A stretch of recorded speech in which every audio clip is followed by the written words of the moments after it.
y a 70 ans sortait le tout premier numéro du magazine Puy-d'Aumois d'information générale, Le Semeur.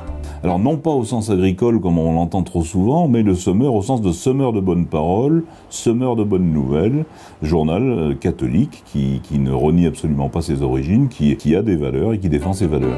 Le Semeur ne se contente pas des informations sur la vie du diocèse. Il couvre l'ensemble de l'actualité départementale, qu'elle soit institutionnelle, politique ou associative. Force vive véritablement du journal, ces 240 correspondants locaux, tous bénévoles, qui quadrillent 300 communes du Puy-de-Dôme, jusqu'aux contrées rurales les plus reculées. Ce sont les fraîches nouvelles de chaque pays qu'ils récoltent, autour desquelles s'organise partout la vie sociale des hommes.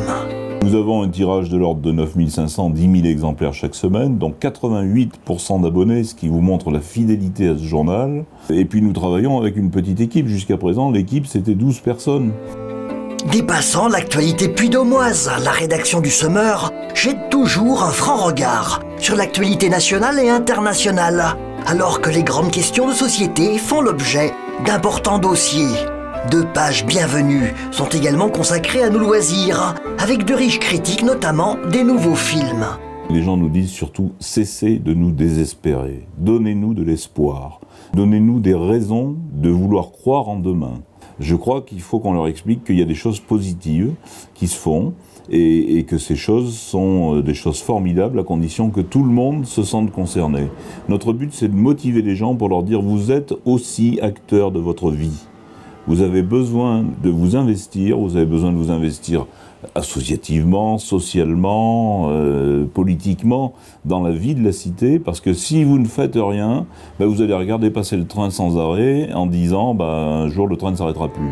Le numéro extraordinaire, 70e anniversaire du Semeur Hebdo, opère un puissant rafraîchissement de nos mémoires pour retrouver les temps forts de l'histoire de 1944 à nos jours.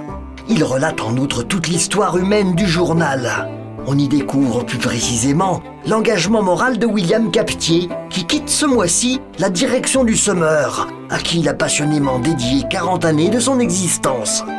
L'occasion de se remémorer de très forts moments.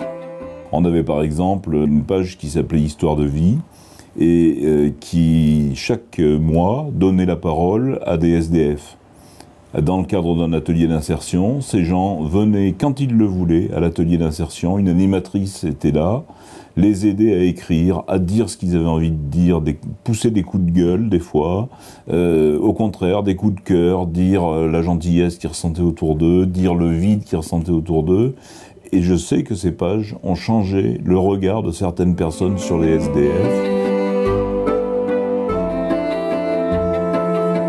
J'ai vécu ce métier comme une passion, et si on ne vit pas sa vie comme une passion, c'est pas la peine de la vivre.